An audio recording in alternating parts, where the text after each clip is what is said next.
Welcome to another episode of Legends of Africa, a special series on History Time with me, Kafui Day, and my guest, Yao Anochi Frimpong. Today we look at the first female cabinet minister and member of parliament in the First Republic of Ghana under Dr. Kwame Nkrumah, the Honorable Susanna Al-Hassan. If you have not yet subscribed to this channel, do so. Hit the notification bell so that you can be alerted when new content comes up. And to look at the life of Susanna Al-Hassan, Frimpong, I'd like to say, welcome to the show. Always good to talk to you. Who is this woman and why is she so important to, Thank you, my brother. Not just Ghana, but Africa? Susanna Al-Hassan is a very big name in world politics. Why do we say that? This woman, at the time she was appointed by Nkrumah in 1963 thereabout as the Minister for Social Welfare, which is today Ministry of Social Protection. Yeah, Gender Social Protection. Gender Social Protection. Then it was Social Welfare and Community Development. That's it. Yes. This man became the minister and was made a cabinet minister. We need to explain that it's not every ministerial appointment that makes you a cabinet minister. To be a cabinet minister, you must be one of the few ministers who actually meet with the president as the chairman to plan for the entire nation. Almost like the inner circle. The inner circle. So, for example, very important ministries like education, like health, like defense, like foreign affairs, like finance, trade, these ones, very, very key. And this woman was the first woman to be part of Nkrumah's cabinet. And in those days, we saw her group photos, with the other ministers, and we saw only one woman somewhere in the middle. And very captivating because she was very pretty. She stood out all the time. And when she was made the first cabinet minister in Ghana, it turned out that she was also the first female to be a cabinet minister on the continent of Africa and the entire Commonwealth. So nobody will be able to take this from her, Mrs. Susanna Al-Hassan. Before we move on, we have to say something small about her background. Her husband, Alassane Banzaba, in 1956, graduated from Cambridge as the first graduate from northern Ghana, Alassane Banzaba. He was educationist and was posted to Bekwai in the Ashanti region, where he had an accident and died at a very tender age, in his 40s. So unfortunate. Yeah, and so the wife, Susanna Al-Hassan, was left alone to cater for 4 children, among whom was Salma Al-Hassan. Some time ago, Salma exactly. was a news anchor at GBC. Indeed. And I believe that almost every Ghanaian of yesteryears knew this pretty lady. So that is it. She was, she attended Achimota School. She attended the famous Achimota School. Achimota has given birth to so many sons and daughters of this country, and it's very difficult to beat them in that field. I believe that school by school, it's only Infantipim that will stand with Achimota. But for the fact that Achimota is co-educational, that's where they will have an edge over Infantipim. When it comes to top-notch, great products. Achimota has produced a lot of presidents. Indeed. I'm sure you know, even beyond our boundaries. The first president of Gambia, Sir Dawda Jawara, was educated at Achimota. Now back home, Nkrumah, Rollins, and others. So it's top of the class school. At we don't have to talk much about that. You can't talk too much about Achimota when it comes to this. But I love it when it comes to the very many women they have produced for this country. But for them, would have been nobody's, because it was the dream of Guggisberg that women have the same intellect, wisdom, and talent as men. And when I say God is back, I should also pay glowing tribute to Agri and Sir Oforiatta the First. He felt that women must be given the same chance as men. No wonder his daughter, one of his daughters, became the first medical practitioner for Ghana and the third in Africa. So this is the environment in which Susanna went to school, graduated. Completed in 1948, and then went back to Tamale and became a classroom teacher and ended up as the headmistress of Bolga Girls Middle School, which is now a second cycle institution. And that was where she was when Nkrumah identified her. What sent her to Parliament was that, in those days, all the parliamentarians were men. And Nkrumah felt that no, something had to be done about it because, without the fault of anybody, in every constituency, those who won on the tickets of the various parties all happened to be men. So Nkrumah brought a program where women who wanted to be MPs would contest in the various regions where they came from. Unopposed? If you had 10 women, we select one as. Okay. And so this is kind of an affirmative action. That taken by Kwame Nkrumah. Okay. And I remember one for the Western region was one Mrs. Ayensu, whose son became world famous scientist, Professor A.D. Ayensu. And his half brothers were Ewes, Zizinyo and others.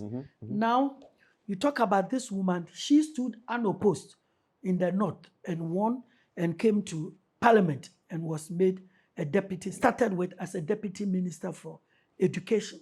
Was she part of the first, 10 female MPs that were appointed? That's it, yes. Lucy Enin was one of them, of the CPP, and others, Ayensu. And then Miss Grace Nyame from Brong Ahafo, and then one Akambo Depot from the north. Right. And then this woman too from there, yes. So she started out as so she was an MP and then she was given a ministerial role. It's a deputy ministerial appointment. And they would note what she did for the country. At that time, we didn't have government vocational institutions. In fact, the only vocational institution we had was a private one owned by one Mrs. Nancy Tibu. So when this woman, Susanna Al-Hassan, became a deputy minister, she realized it was a very great idea where that private entrepreneur was trying to give education to women or girls who otherwise could not qualify for the university. So Madame Susanna Al-Hassan actually nationalized the idea and set up vocational institutions across the country to help young ladies who were not academic enough, to become seamstresses and then caterers, name them. Would you say this is like the precursor to the technical vocational education and training that we now have in Ghana, TVET training? Exactly, and it was introduced by this woman. Can you just imagine what it would have been like for her being one of the few women to be ministers and MPs working in this Nkrumah government, the First Republic? What would it have been a challenging environment for her? It was a very challenging environment. A very, very challenging environment, but she was always on top. If you could imagine that she attended Achimota Training College, and that was basically the end of her education, as opposed to people like the Jantua brothers who were lawyers. Kojobo Otuo was a graduate, and many more, you understand, many more who were graduates and some holding master's degrees, and like Nkrumah himself. But come to talk about a woman like this who had only a training college education. Now let's also talk about Bedema, who became one of the most famous ministers of all time, but with just a secondary education from Achimota. So we talk about the fact that one... Would you say the quality of education was really high back then, so that even when you finished a secondary education, you were equipped to deal with I wanted to say something else, but the quality of education was also very high, because I remember that when I was in primary 4, I knew all the list of Ashanti chiefs, and I knew all the Ashanti wars. And when it came to geography, P4, P5, I could draw the world map and put the countries in them. And Africa, easily I could draw the African map. So this is like your 10 or 11? Then 10, I could 11, draw African at that map. age? Yes, and at that time, you draw the African map, and you'll be made to put the rivers, where the rivers were, where River Gambia was, River Senegal, Congo, Nile, River all of them. Congo, Nile, Niger, Volta. We knew all. And for us, it was something that everybody should know. You wrote, everybody had a big notebook, and you wrote in the blue pen, and the answer with the red pen. And we knew so much. I remember when I went to South Africa, is it 202, 203? When the plane touched down, before the plane could touch down, Cape Town, then I saw something, and I told the person who was sitting right beside me that I learned this in primary school in Ghana. And he said, "What is it?" I said, "The Table Mountains." Boom. He said, "What is the Table Mountains?" And I said, "Yeah, I knew it in primary school, that the mountain with very flat top, like plateau. You understand? And I knew the meaning of plateau, peninsula, cape, all those things in primary school. And today when you ask at this, just a few days ago, I was in church leading a program, and Greece just came in. So I asked one of the second cycle students there, "Do you know where Greece is?" One said, "No, I don't know." And one who was trying to risk an answer said, Greece is in Asia. You understand? So that is what is happening now. But I wanted to say that with people like Bedema, with people like Susanna Al-Hassan, nobody was able to overwhelm them, because you have to be tough in yourself, and you have to be studious, and then you also have to know what you are about.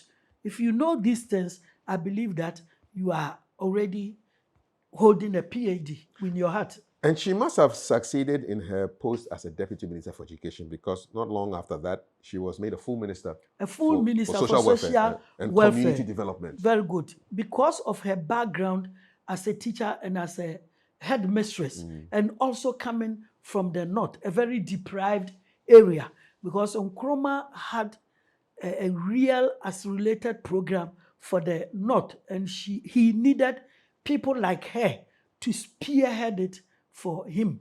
And this woman did it with an expert efficiency. For example, there were too many girl prostitutes in the country then, moving from the villages to the cities.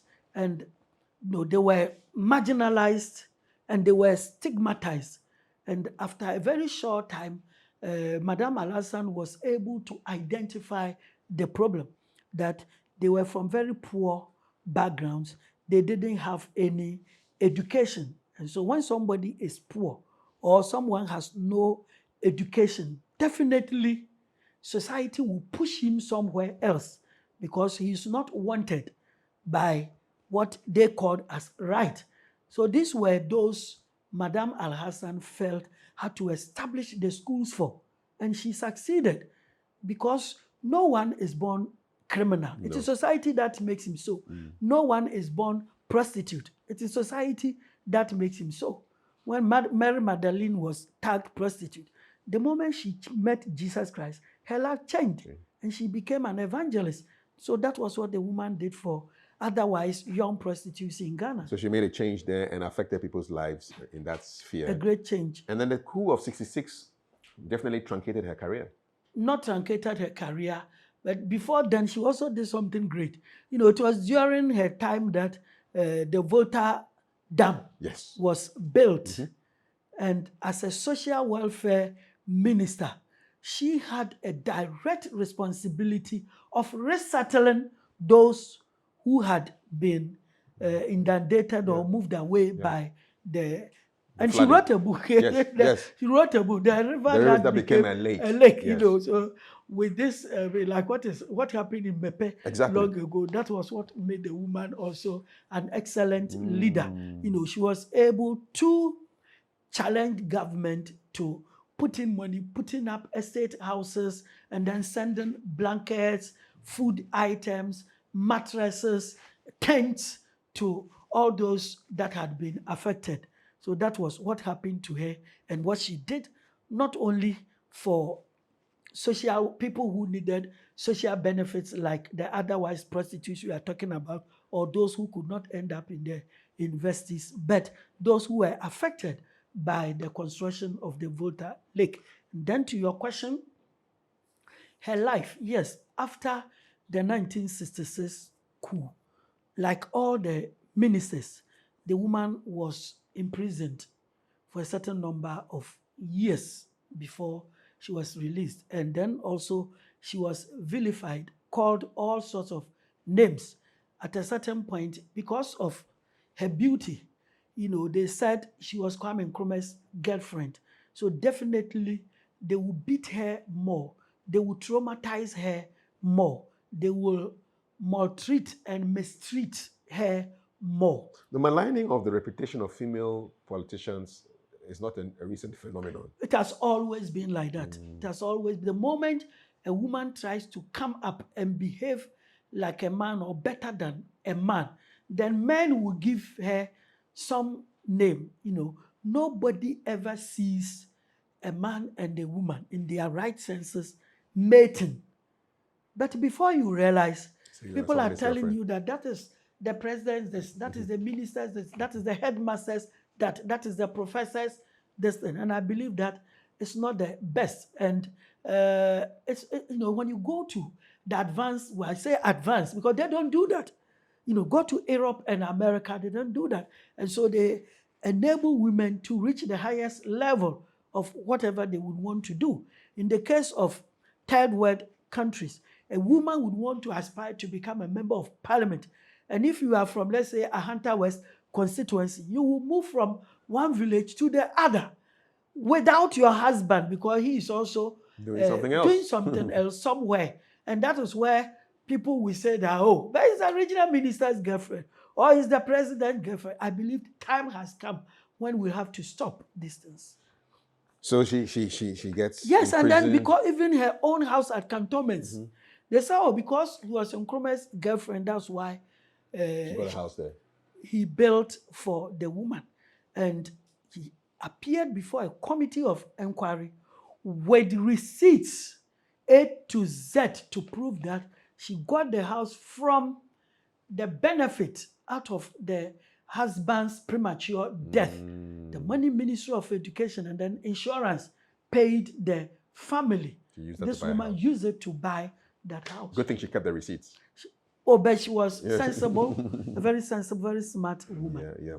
And then, so she ends up serving the PNDC government for some time. Before serving the PNDC government, you know that the National Liberation Council removed Nkrumah and the CPP from power. Yes, in 1966. And then they handed over to the Progress Party. Dr. Buzia's party. Dr. Buzia. So when a civilian government came, all these people became free. Then Buzia from 1969 to 72, when the champion came to power, he was an Nkrumahist. So after some time, a champion would go and look for Mrs. Susanna Al-Hassan and buy into whatever ideas the woman had got. So he brought back Susanna Al-Hassan to the Ministry of Social Welfare, where she became not a minister. In those days, they call it a commissioner, but rather special advisor to the Commissioner for Social Welfare. And we are told that Ghanaians will jump on her again. Why? We are told that when she was the Minister for Social Welfare, in the same building, she occupied the third floor. And this time as a special, and occupying her own office. She was on her own. Now as a special advisor, she shared an office with two other women. And on the ground floor, So the enemies of Susanna Al-Hassan, and for that matter, Nkrumah and CPP would say that, oh, now you have moved from grace to grass, from third floor to ground floor. But this did not deter her. She worked so perfectly until the end of Echampon's government. And then when PNDC also took over. Provisional National Defense Council. Provisional National Defense Council. That was 31st December 1981. So 1982, 1980, 1984, they invited the woman and made her a member of the PNDC and held that appointment until 1987 when she resigned on personal grounds. She went back home, continued writing for children, continued being a mentor for young Ghanaian, and then started doing what she knew most. She was a caterer, and then sewing a sewer, and employed many young Ghanaians and taught them the industry until she went back to her ancestress. In 1997. At the age of 69. Yes, almost 70 that year. She wrote Issa and Amina, Asana, and the Magic Calabash, Two Tales, among others. Of course, that book about the river that became a lake. Yeah. And she also served on the Council of State. She served, yes, at a certain point. Indeed. During the NDC era. Yes, and I do remember that in 2007, on Ghana's 50th anniversary, the government of the day, headed by President Kufuor, honored her with a stamp in her memory. Susanna Al-Hassan, so she has a stamp. That's wonderful. Yes, stamp in her name. And especially coming from the north, where in those days we had very few people well educated. We have to honor her. Do you think that she got her sense of public service from her father, who was a district commissioner for the Ketekrachi area? I mean, and then the fact that she went to Achimota School and got this all-encompassing training, she became a head teacher. Many facets of her life combined to give her the kind of outlook she had and the kind of impact she made. It's a question you have already answered. The father from the Ketekrachi area, which sometime earlier was part of French, German Togoland. Indeed. And had become Ghana. And the man himself was half German and half Ghanaian. And so you would see that Susanna Al-Hassan would come from diverse cultures. Somebody who was born in the north with a very native mother, and then a father belonging to the highest level of education at that time, staying in the French side for some time, now migrating to the Ghana side. Then her father traveling with her to various parts of the country, yes. Being brought up in the Ashanti region, having education in Accra. I believe that she became a woman of many parts, and that would inform what she would do later, because in the north she would come across abject poverty. In Ashanti, definitely things far better than the north. And then in Accra, almost a very sophisticated style of living. Yeah, but with the urban problems too. With the urban problems too. Prostitutes and all very that. good. Yes. Rural urban migration. So she was well positioned to handle both portfolios, the education and then the social welfare. And then you also have to thank her appointer. Yeah, indeed. Dr. Nkrumah. You got this information because you right. always wanted the best for the country. Remember the time we were talking about who designed the coat of arms, the one who composed the national anthem. All these were people who were at the prime. Yeah. He wouldn't choose a medical type of person. So good selection. The best selection. For example, those days, Black Stars, to be the best 11 that will be on the field. Today, when we are talking about the Black Stars, sometimes the players, people think should have done the national another ones on the team. In the team. And that is why we are able to suspect that this or that happened. In Nkrumah's time, it was not like so. That.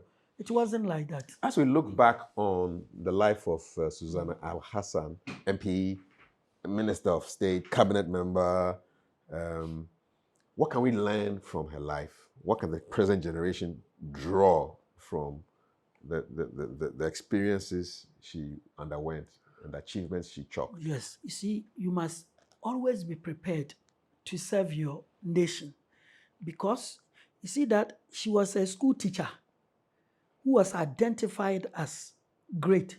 And when the opportunity came for her to be a member of parliament, she didn't shun that. She took it. She took it. And she didn't also say, the first time a woman is going to parliament, people will say I'm a prostitute. People will say this, my boyfriend or that. That woman didn't think about those things because she was having a single-minded purpose. And then when she went to parliament, she was tested. You are an educationist from the education background.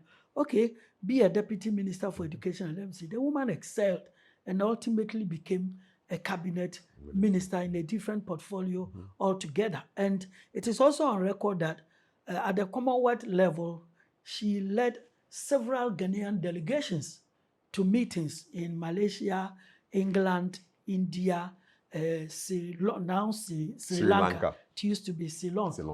She was traveling everywhere. And wherever she went, the woman excelled. And I believe that northern women would also learn a lot from her. Because at that time, we didn't even have many educated people from the north. And now you have a woman spearheading the whole nation's education. I think she was an inspiration, not only to Ghanaian women, but to northerners in particular. What would female politicians get from her? Female politicians, yes, today you become a female politician, people say all sorts of things against you. I believe that they should use Madame Al-Hassan as their mentor, that at that time, there were not even women in politics at all, but she was able to take the mantle up and excelled with it. Today we have so many, and still the same tack. People should just eschew those things and allow women to do what they are supposed to do. Just as Osajefo Dr. Kwame Nkrumah instituted affirmative action to bring more women into politics, Yes. Do you think there's still room for affirmative action, reservist positions for qualified women, a deliberate action to populate our governance system at the district level, at the ministerial level, at the parliamentary level? It's a great question you've asked me. Do you know that when I was working with Dr. Mrs. Araba Sifadede, the National Reconciliation Commission, I asked her the same question, and she said, no. I asked her, Madam, don't you think it is good for Ghana to pass an act which would enable women as good as yourself to be selected to go to parliament? We have several countries doing that, Rwanda and others doing this. You say, no, the women would have to struggle for power like men. But aren't they at a disadvantage already, women? This is a woman saying that, and she wasn't an ordinary woman, a professor of psychology, telling me that women should not be treated differently. No, they should go to the field and then contest elections with men. And when they lose, they have lost in dignity. And when they win to become members of parliament or presidents or prime ministers. You should not give them any special treatment, because she was of the view that whatever a man can do, a woman can equally do. Kwame Nkrumah thought differently, obviously. At that time, Nkrumah realized that the women were actually being elbowed away. Even where CPP women would come out to contest at the primary level, the delegates going to vote would vote for men because of the same things we say today. Like as for women, you understand. So Nkrumah felt that we had to do something. And I believe it was a very good exercise, because those who went excelled, and we still remember them offhand. We do. And he made a great selection in Susanna Al-Hassan, who was a groundbreaking woman in politics, in public service. Thank you so much for throwing light on this wonderful woman from Northern Ghana, one of our legends of Africa. What inspired you most about this interview? Put your comments down below. And let's have a conversation about this legend of Africa, Susanna Al-Hassan. Till we meet again in the next video, take care of yourself.